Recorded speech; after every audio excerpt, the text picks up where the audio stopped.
Welcome, distinguished colleagues. Today we gather not merely to debate, but to dissect the intricacies surrounding a figure who defies the confines of mere historical analysis, Jesus Christ. An excellent choice. In diving into this subject, we must not ignore the forces of politics and social structures that cradled his emergence. Without understanding the Roman occupation of Judea, we grasp at shadows rather than substance. Indeed, but let us not be seduced by the mirage of narratives that lack empirical scrutiny. The Gospels, written decades after the events they claim to document, must be approached with a measured dose of skepticism. While I concede to your point on skepticism, Thucydides, we cannot overlook the enduring moral fiber and the sheer narrative power of Jesus' life and teachings. The fabric of society was undeniably altered by his presence. Moral fiber? Let us not don romantic lenses so hastily.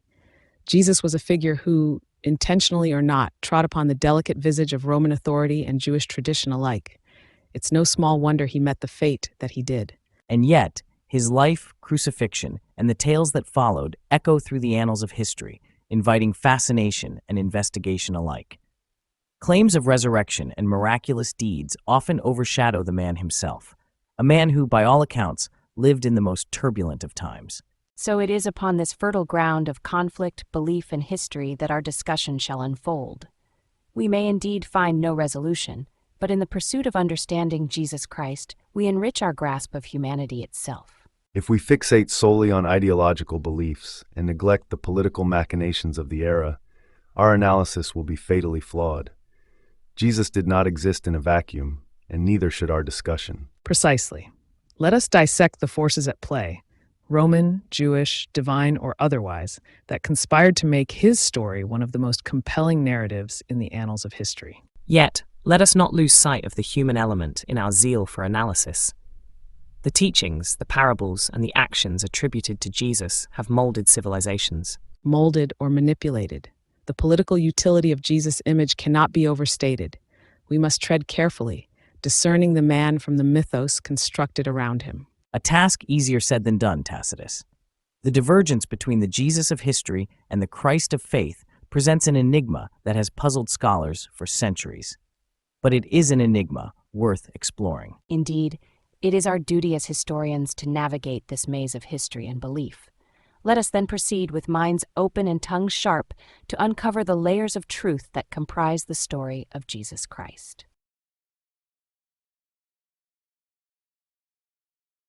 Let us delve into the tumultuous era of Judea under Roman rule. The might of Rome, with its legions and governors, clashed not merely with the arms of men, but with the very spirit of the Jewish people. Polybius, share your analysis. The strategic genius of Rome was always in its adaptability, yet in Judea, this strength faltered.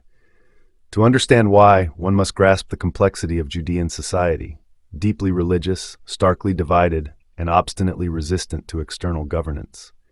My histories tell of many a land subdued by Rome's might, but Judea's fervent spirit under Roman occupation bred a tension not seen in the likes of Greece or Gaul. This was not merely a conquest, but a collision of faith and power. And yet, this so-called strategy of Rome in handling Judea reeks of folly, not genius. Pilate's governance, as I've noted in my annals, was marked by indecisiveness and blatant disregard for Jewish customs. This is not the mark of political acumen, but rather a profound misunderstanding of ruling a people so devoted to their faith. Rome's might was unmatched, but its grasp on Judea was like holding sand. Tighten your grip too much, and it slips right through. But Tacitus, could not one argue that Rome's usual pragmatism was present, though perhaps misapplied? Their intent was to integrate Judea within the vast mosaic of the empire to bring order. Order? Let me be forthright. Rome's idea of order in Judea was akin to quenching fire with oil. Pilate's actions, be they from malice or ignorance, only inflamed the situation. The crucifixion of Jesus itself, an event intended to suppress insurrection, became a symbol of defiance and a rallying point. Rome's failure was not in the occupation, but in misunderstanding the depth of Jewish faith and its power to unify. It is fascinating, is it not? How the might of Rome, builder of roads and conqueror of nations, could stumble in the face of a people's unwavering faith. The narrative of Judea challenges the very notion of power, revealing that the strength of spirit can indeed rival the strength of legions. Precisely, Herodotus. Even as we analyze the mechanics of empire, we must never overlook the human element, faith, belief, the unseen forces that shape the course of history as much as sword and fire. Judea under Roman rule is a testament to the complex interplay of governance, culture, and belief. A cautionary tale, then, for those who would seek to rule over a people without understanding them. Judea was not merely a province to be managed, but a vibrant testament to the power of cultural identity and faith. Pilate, in his arrogance or ignorance, failed to see that, and the repercussions were felt far beyond the sands of Judea. Thus, we find in this episode a lesson as relevant today as it was 2 millennia ago: the enduring strength of the human spirit, capable of defying even the greatest of empires. Let us remember Judea not just as a footnote in the grand narrative of Rome, but as a stark emblem of resistance and faith. In this light, the story of Judea under Roman rule not only informs us of the past, but also offers timeless insights into the nature of power, governance, and the unbreakable will of the people. History, as ever, serves not only to recount, but to enlighten.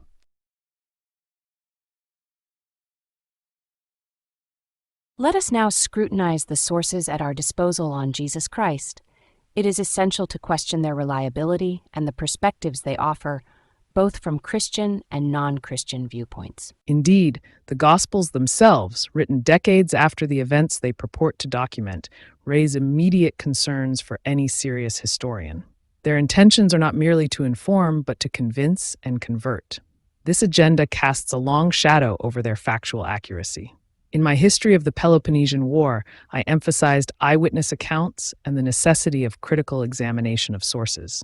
The Gospels, lacking contemporaneous verification, would not have met such standards. On the matter of non-Christian references, the mentions are scant but noteworthy.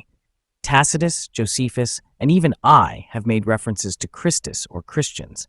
However, these accounts, too, are not without their problems. They do not provide direct evidence of Jesus' life or actions, but merely acknowledge the existence of the movement he purportedly started. If one seeks to understand the man, these references offer frustratingly little. The analysis of historical texts requires us to understand not just the content, but the context. The Gospels, while biased, are not devoid of historical value. They reflect the beliefs and challenges of early Christian communities. Dismissing them wholesale would be as much an error as uncritically accepting them. Our goal should be to extract the kernels of historical truth from the chaff of theological exposition. Polybius, your point is taken, yet the task is Herculean. The mixture of miraculous claims, the clear theological agenda, and the lack of direct contemporaneous corroboration make the Gospels uniquely challenging as sources. The historian's scalpel needs to be exceedingly sharp to separate fact from faith. The blending of myth and history is not unknown to us. My own accounts have often been accused of straddling this line, yet there is value in understanding the worldviews these texts propagate. The Gospels serve a purpose beyond history, embodying the hopes and beliefs of a community. True, understanding Jesus through these texts alone is akin to understanding Julius Caesar solely through the funeral orations. Insightful, yes, but undoubtedly flavored by the speaker's intentions. External sources, scarce as they are, offer a crucial counterpoint to the Christian narrative, suggesting a broader impact of this figure beyond his immediate following. The issue then is not solely the reliability of the Gospels, but also the glaring absence of substantial contemporaneous accounts outside Christian texts. This silence, as much as the biased nature of the sources we do possess, complicates our task immensely. Yet history has always been a puzzle. Our job as historians is not to lament the pieces we lack, but to piece together the most coherent picture with what we have. In doing so, we must scrutinize every source, balance every account, and where possible infer the motives and biases behind them. A rigorous investigation, indeed. The complex interplay of source material requires us to be as much detectives as historians. But let us remember, in pursuit of understanding Jesus, we delve not just into the history of a man, but into the genesis of a movement that reshaped the world.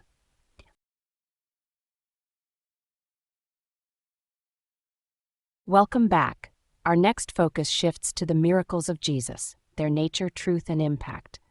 Livy, your stance is always fascinating when it comes to narratives. Begin. The tales of Jesus performing miracles are not simply historical records. They are stories meant to convey moral and symbolic lessons. Consider the feeding of the 5,000. It's a narrative rich with symbolism, espousing virtues of generosity and faith. These stories, whether fact or fiction, serve a purpose beyond mere historical accuracy. They aim to inspire, to teach. While I appreciate the narrative approach, it's crucial to examine these miracles within the societal and cultural context of the era. Belief in the supernatural was common, and such stories served to reinforce the authority and divine nature of Jesus to believers. Yet from an analytical perspective, these miracles must be scrutinized. Were they plausible? Were they manifestations of the era's beliefs, or do they hold some historical truth? But to dissect these miracles solely through the lens of plausibility misses the point. The essence of these stories lies in their impact on the moral compass of society, not in the dry analysis of their factual accuracy. A problem arises when these supposed miracles are leveraged by the powerful to manipulate and control the masses. The narrative, while inspirational, also becomes a tool. The Roman state well knew the power of myth and symbol. Exactly, Tacitus. And it's our duty to peel back the layers of these narratives to understand the underlying motives and societal impacts. Dismiss them as mere fiction, and we lose the chance to understand the complex interplay between belief, power, and society.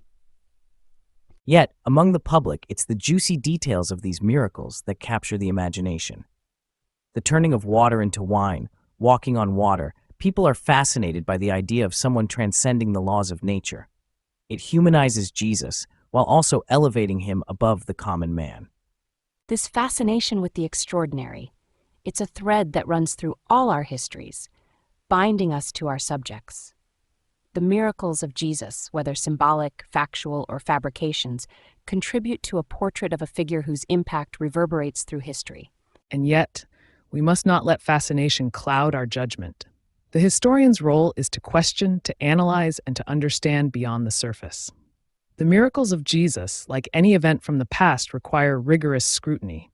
Where there's smoke, there's fire, but it's our duty to determine whether that fire is a beacon of truth or a mirage created by the desires of men.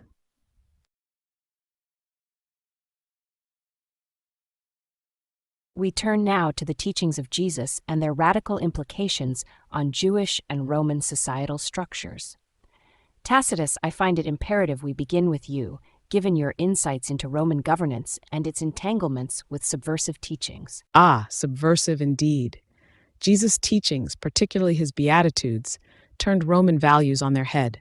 Blessed are the meek, he said. In Rome, where the mighty ruled through fear and strength, such words were nothing less than a call to social upheaval. It's no wonder Pilate felt threatened. Rome's peace was maintained through the sword, not through meekness. But Tacitus, you miss the beauty of his teachings. They were not a weapon against Rome, but a salve for the wounded soul of society. Jesus preached, "Love your enemies, do good to those who hate you." This wasn't a call to rebellion, but to a higher moral ground, one that could have unified our fractured republic had we listened. Unified or lulled into docility. Your idealism blinds you, Livy.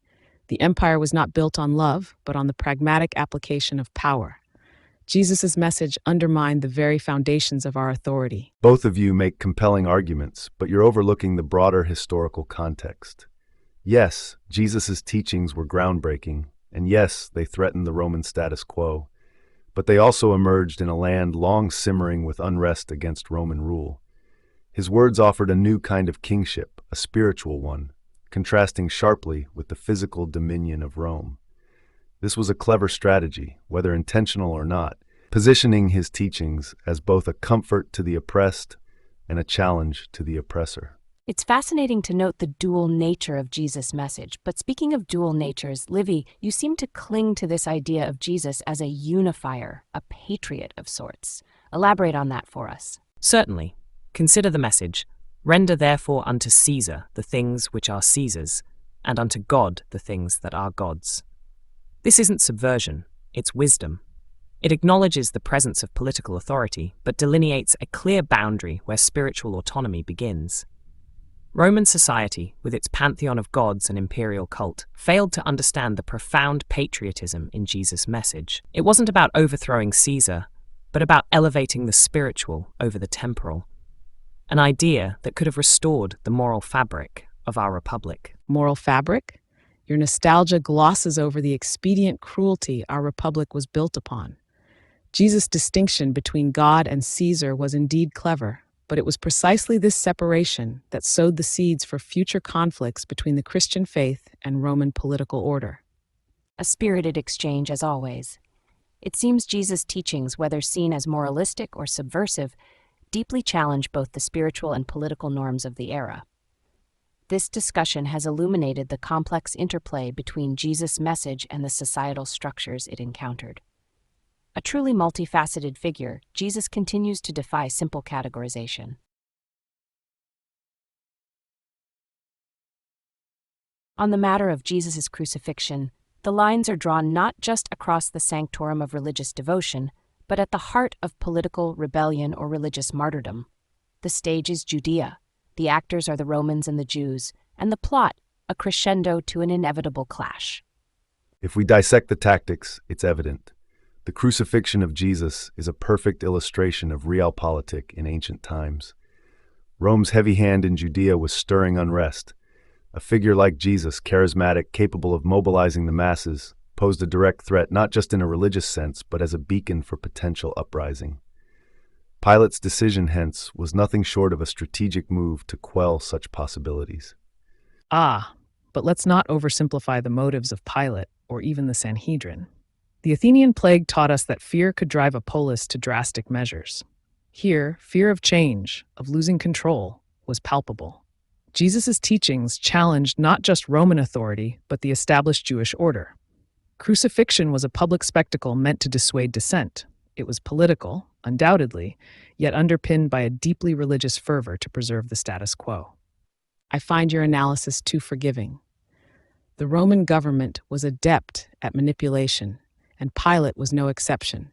His actions were those of a man cornered by his own ineptitude, resorting to a decision that would, at least momentarily, placate both Rome and the Jewish elite. Political agendas were served on both fronts, under the guise of maintaining order. Jesus' death was a cynical move, cloaking political ambition in the garb of religious necessity. What you all seem to miss is the profound loss of an opportunity for Rome to showcase magnanimity.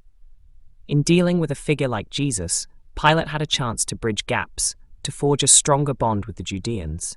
Instead, choosing crucifixion, a punishment reserved for the worst criminals, sent a clear message.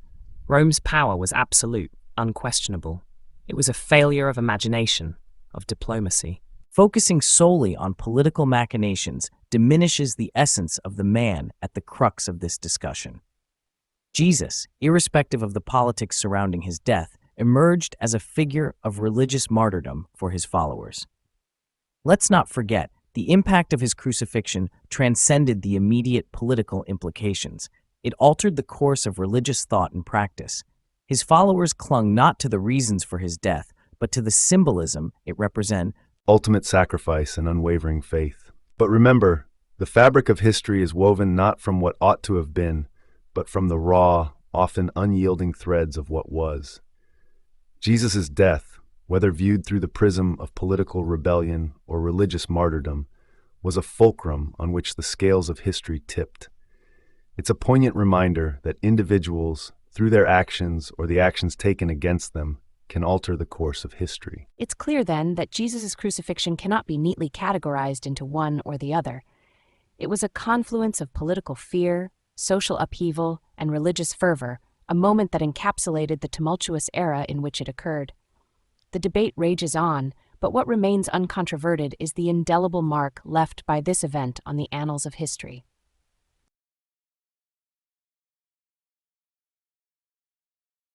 Let us plunge into the discourse on the resurrection of Jesus, a tale so entrancing it has captivated the minds and hearts of many.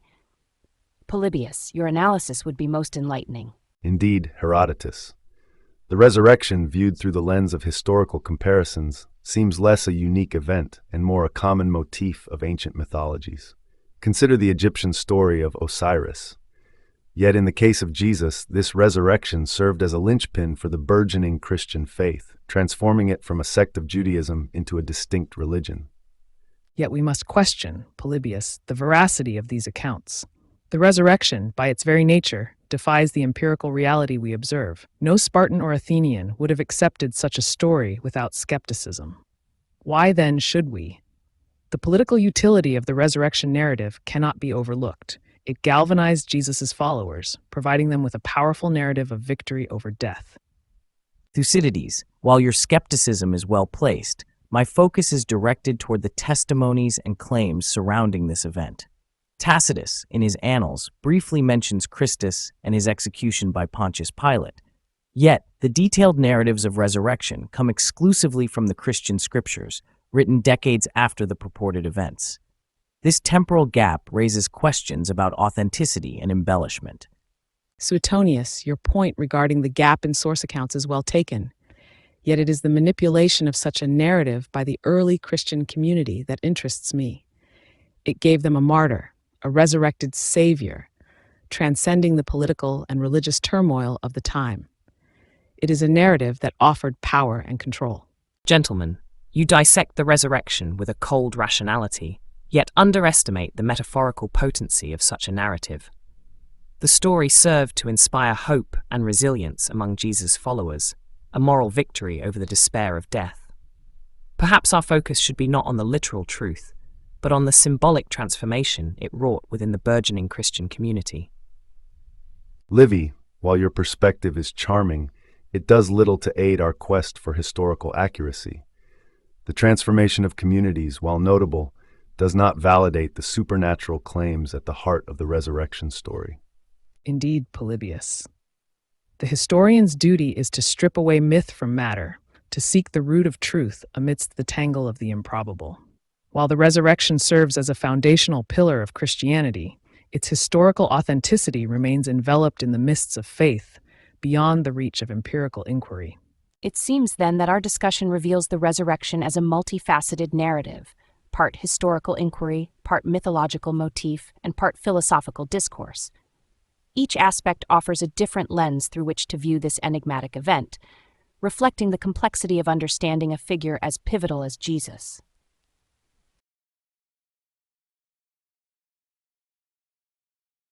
Let us consider the burgeoning pathways of Christianity, this vine that somehow thrived on rocky grounds. The growth of such a faith in the face of adversity merits our scrutiny. How did it spread so rapidly across empires and minds alike? The strategic prowess behind such a propagation cannot be underestimated. Leadership and timely narratives played crucial roles. Christianity offered a unique appeal during times of turmoil, leveraging moments of societal fragility. A universal message promising salvation and community resonated deeply with the disenfranchised.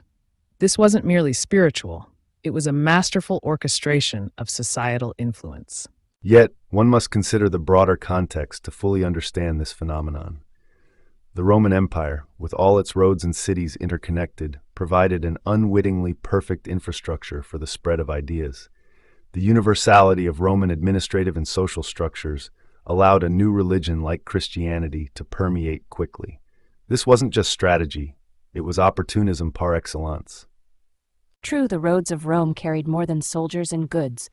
They carried stories, beliefs, a salvation narrative that appealed to many beyond the Jewish diaspora. And let's not ignore the sheer force of martyrdom and its appeal to the human psyche. The tales of sacrifices, including that of Jesus himself, imbued the early Christians with a sense of purpose, rallying them around their shared convictions.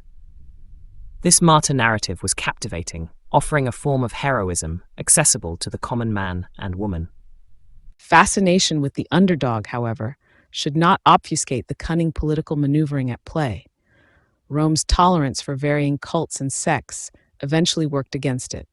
Christianity, adept at weaving through the cracks in political armor, positioned itself both as a haven for the oppressed and a subtle critique of Roman authority.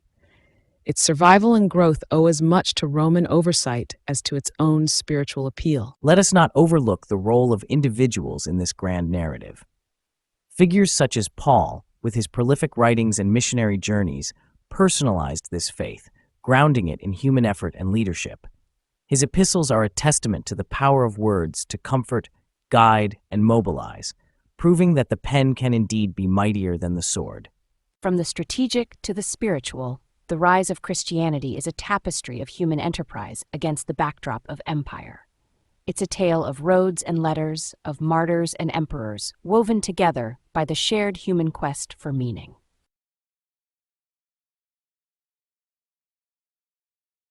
Let us now navigate through the theological and doctrinal waters shaped significantly by Paul. His letters, his vision for Christianity, how do these stand compared to the teachings of Jesus himself? It's paramount, first, to acknowledge Paul's role as a foundational cornerstone in the early church's architecture. His letters sculpted the early Christian identity, yet they diverged significantly from the original teachings of Jesus. This isn't a matter of opinion, it's a matter of analyzing the texts with the precision of a historian. Paul's emphasis on concepts such as original sin and justification by faith alone marks a notable departure. Indeed, but let us not dismiss the context within which Paul operated. His missions spanned diverse cultures, necessitating a version of Christianity that was palatable to a non-Jewish audience. This adaptation, or should I say, interpretation, carried the essence of Jesus' moral teachings into new territories. One could argue it was Paul's vision that transformed a provincial movement into a universal church. Typical of you, Livy, to find patriotism in missionary work. Paul's actions were politically astute. His letters crafted a doctrine that could not only survive but thrive within the Roman Empire. By universalizing Jesus' message, he ensured its appeal and its survival. A clever strategy, though not without its deliberate departures from Jesus' original teachings. A strategic survival mechanism, then, but at what cost? The dilution and reshaping of Jesus' teachings for broader appeal can be seen as a pragmatic move, yet it underscores a rift between the simplicity of Jesus' sermons and the complexity of Pauline theology. Let's not overlook the drama and character of Paul himself, his conversion on the road to Damascus, his subsequent zeal. It's the stuff of legend, shaping not just doctrine, but the narrative allure of Christianity itself. Yet the pivot towards Gentiles, the emphasis on faith over law, it's a narrative departure as much as a doctrinal one. What we witness with Paul is an early instance of realpolitik in religious garb. His epistles, while indeed foundational, reflect a calculated approach to embed Christianity within the fabric of Roman society. This embedding, however strategic, raises questions about the purity of transmission from Jesus' teachings to the Christian doctrine as shaped by Paul. A divergence, a transformation, or an inevitable evolution, Paul's contributions to Christianity are as complex as they are fascinating. Whether through strategic adaptation or divine inspiration, his influence is undeniable, shaping the course of religious and world history. Divine or not, it was a masterstroke in the annals of history. Paul's letters did not just interpret Jesus, they redefined his message for centuries to come. To ignore the political acumen in Paul's approach is to overlook the very mechanisms that preserved Christianity through its most vulnerable era. As historians, our task is not merely to judge these departures, but to understand their causes and implications. Paul's role, viewed through a critical lens, offers profound insights into the transformation of religious movements in response to socio-political realities. True, the fabric of early Christianity is interwoven with the threads of many voices, but it's Paul's that echoes with particular resonance through the ages, carrying with it the moral and patriotic lessons of a universal doctrine. His adaptation of Jesus' teachings ensured the message's survival, fostering a sense of community and shared belief across the vast expanse of the Roman Empire and beyond. Indeed, the evolution of Christianity from a Jewish sect to a global religion cannot be discussed without acknowledging Paul's pivotal role. His interpretations, whether viewed as deviations or adaptations, have undeniably shaped the fabric of Christian thought and doctrine.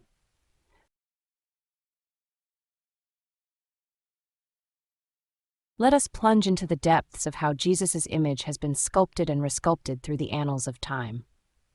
This reflection is not mere vanity. It is the essence of understanding his perennial influence. The portrayal of Jesus, initially, was that of a martyr, a figure almost too divine to be politicized. Yet as centuries marched past, empires and church authorities molded his image to suit their agendas. My writings have always stressed the manipulative tendencies of those in power, and the transformation of Jesus' image is a testament to this manipulation. The early Christians saw a revolutionary. The medieval church saw a monarch-like figure to justify their dominion. Indeed, Tacitus, but let's not overlook the fact that every interpretation of Jesus has left behind a trail of anecdotes, some more fanciful than others.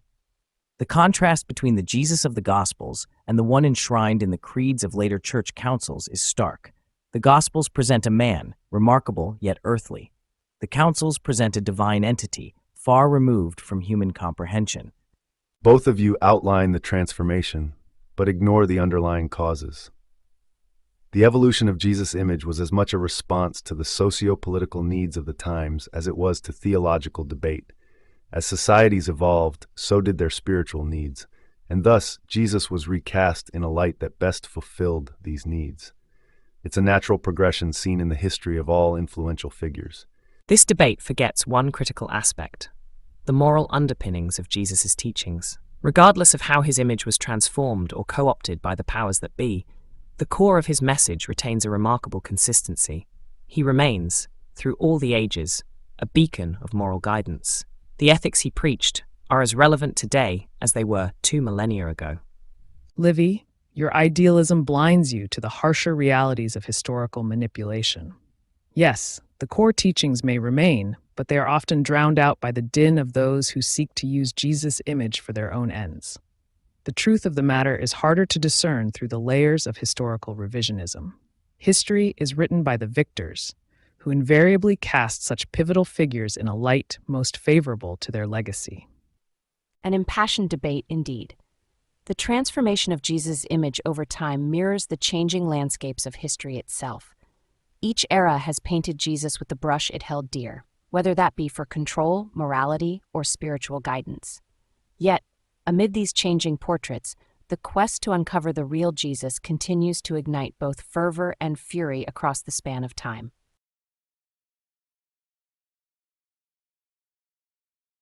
Let's delve into the fascinating parallels and contrasts between Jesus and other messianic figures of his era. His narrative does stand unique, but why?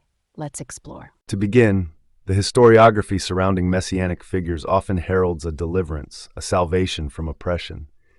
Jesus fits this mold, yet deviates drastically.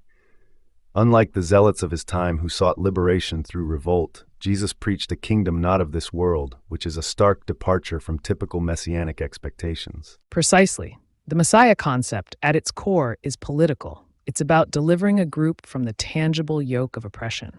Jesus subverted this. He spoke of a spiritual deliverance, an internal liberation. This, to me, indicates a profound shift from the traditional messianic archetype. Yet, the power of Jesus' narrative cannot be overlooked. The Roman Empire had seen its share of self-proclaimed saviors, yet none left a legacy as Jesus did. This wasn't due to a military conquest, for he led no legion. It was his moral teachings, his proclaimed victory over death, that stirred the hearts of men and left an indelible mark. You wax lyrical, Livy, yet overlook the manipulations of historical figures by those who write their stories.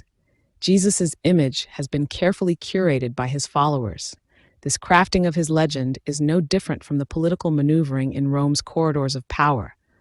What set Jesus apart was not his unique qualities, but the subsequent construction of his narrative. And yet, despite Tacitus's cynicism, one cannot ignore the accounts that persist. My investigations into the lives of Caesars taught me that public perception often outlives the figure. Jesus' portrayal as peace-bringing and self-sacrificial offered a stark contrast to the brutal Messiah figures that preceded him, ones who led revolts only to be crushed by Rome's might. The strategy, if one can call it that, behind Jesus' legacy was his appeal to a universal audience rather than a sectarian one. His teachings transcended Jewish expectations and appealed to Gentiles as well. This universalism is a significant departure from other Messiah figures who were often rooted deeply in their immediate cultural and political contexts. From our discussions, it's evident that Jesus' enduring impact stems not from political or military might, but from the profound depth of his teachings. and their radical departure from conventional messianic narratives. His message offered a different kind of salvation, one that promised spiritual liberation and eternal life. While this analysis holds, let us not forget the pragmatic underpinnings. The survival and spread of Christianity were also bolstered by strategic decisions, such as Paul's missions and the eventual adoption of Christianity as the Roman state religion. The narrative of Jesus, while unique, was also subject to the same historical forces that shaped the world of antiquity.